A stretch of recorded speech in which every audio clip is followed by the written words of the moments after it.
सफेद रंग की चमचमाती सरकारी स्कॉर्पियो जैसे ही सुबह की हल्की धूप में बाजार के मुख्य सड़क पर उतरी, सायरन की एक तेज आवाज ने पूरे इलाके को चीर दिया। लोग अपने आप किनारे हटने लगे।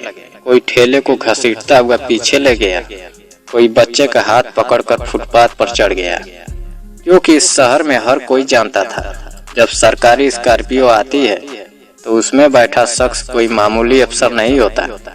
और आज उस गाड़ी के अंदर बैठा था जिले का सबसे तेज तर्रार और खौफनाक आईपीएस अधिकारी अर्जुन प्रताप सिंह, जिसकी एक सख्त नजर से अपराधियों की सांस अटक जाती थी।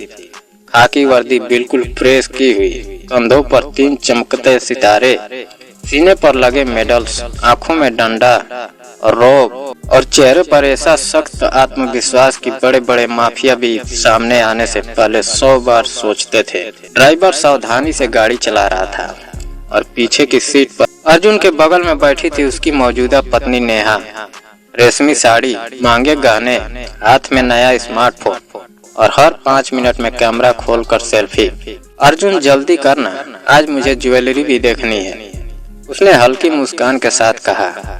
अर्जुन ने बिना उसकी तरफ देखे बस सिर हिला दिया। उसका ध्यान बाहर सड़क पर था, मगर उसे क्या पता था कि अगले कुछ सेकंड में उसकी पूरी जिंदगी, उसका पूरा अतीत, उसका सबसे बड़ा गुनाह उसी सड़क पर उसके सामने आकर खड़ा होने वाला था। गाड़ी जैसे ही बाजार के मुख्य चौराहे पर पहुंची, ड्राइवर ने स्पीड धीमी की। दोनों तरफ सब्जियों के ठेले लगे थे। टमाटर ले लो, आलू, प्याज, ताजी भिंडी की आवाज गूंज रही थी। और तभी अर्जुन की नजर एक कोने पर जाकर जैसे जम गई। उसकी सांस अचानक भारी हो गई। दिल ने एक पल के लिए धड़कना रोक दिया। वहां फुटपाथ के किनारे फटी हुई प्लास्टिक की चादर बिछाए एक औरत बैठी थी। सिर पर पुराना दुपट्टा, हाथों में सस्ती चूड़ियां, धूप से जला हुआ चेहरा और सामने मुरझाई हुई सब्जियां। आधे सड़े टमाटर पीली पड़ चुकी थी, लेकिन उन सब के बीच उसकी आंखें, अर्जुन उन्हें हजारों की भीड़ में भी पहचान सकता था। वो आंखें सिया की थी, उसकी पहली पत्नी, उसकी तलाकशुदा पत्नी, वही सिया जिसके साथ उसने कभी छोटे से किराए के कमरे में सपने बुने थे। अर्जुन का गला सूख गया। दिमाग अचानक 5 साल पीछे चला गया, जब वह सिर्फ एक सब इंस्पेक्टर था। तनख्वाह कम थी मगर हौसले बड़े थे, और सिया रात भर सिलाई करती थी ताकि घर चल सके। वह हंसते हुए कहती थी, एक दिन तुम बहुत बड़े अफसर बनोगे अर्जुन, मैं देख रही हूँ। लेकिन फिर वक्त बदला, पोस्टिंग बदली, राजनीति आई, गलतफहमियां आई और एक झूठा आरोप। किसी ने सिया के चरित्र पर उंगली उठा दी। अर्जुन गुस्से और अहंकार में अंधा हो गया था। बिना उसकी बात सुने, बिना सच्चाई जाने तलाक के कागज थमा दिए। सिया रोती रही, गिड़गिड़ाती रही, मैं बेगुनाह हूँ अर्जुन, एक बार मेरी बात सुन लो। लेकिन उसने दरवाजा बंद कर दिया, हमेशा के लिए। और आज वही सिया सड़क किनारे बैठी हर आने जाने वाले से बहन जी ले लो, सस्ता लगा दूंगी कह रही थी। अर्जुन की आंखों के सामने अंधेरा सा छा गया।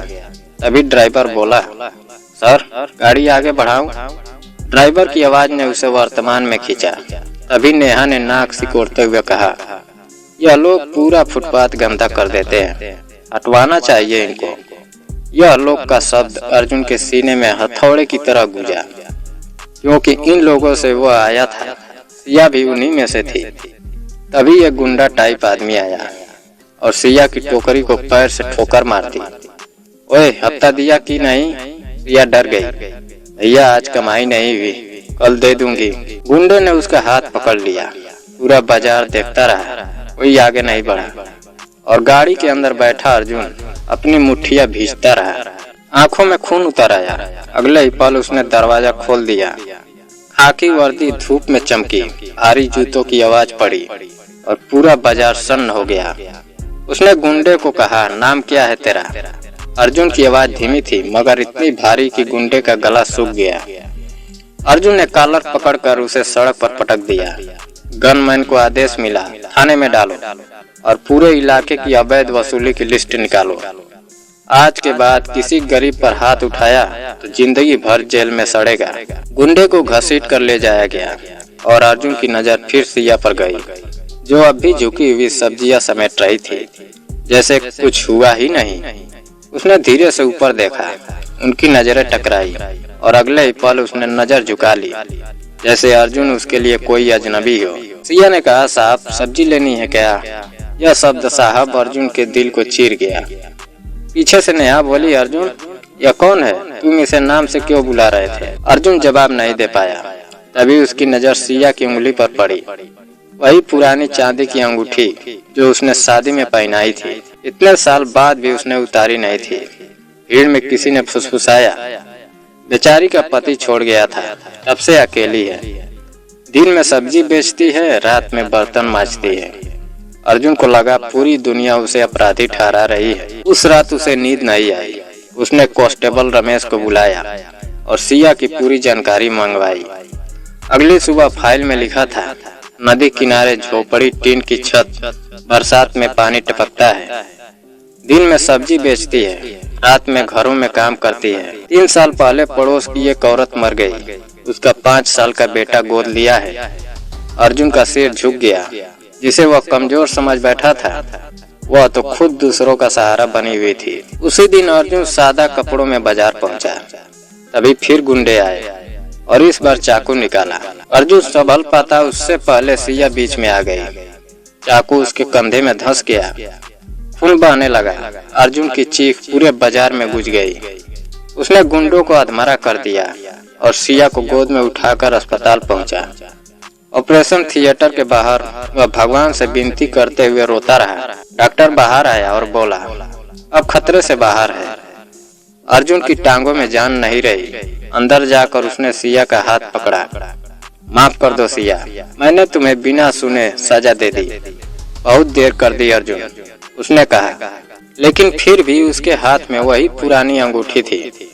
अर्जुन ने वही अंगूठी निकाल कर कहा, इस बार शक नहीं करूंगा, पहले पति बनूंगा फिर अफसर। सिया की आंखों से आंसू बह निकले। उसने धीमे से सिर हिलाया। सुबह की रोशनी अंदर आई। नया सवेरा हुआ। सरकारी गाड़ी खड़ी थी, लेकिन इस बार उसमें कोई आईपीएस नहीं, एक पति बैठा था जो अपनी पत्नी को घर ले जा रहा था, हमेशा के लिए। और दोस्तों, यही थी आज की कहानी। अगर कहानी ने दिल छू लिया हो तो वीडियो को लाइक करें, चैनल को सब्सक्राइब करें और कमेंट में जरूर बताएं सिया जैसी औरतों के बारे में आपकी क्या राय है। मिलते हैं अगली कहानी में। जय हिंद।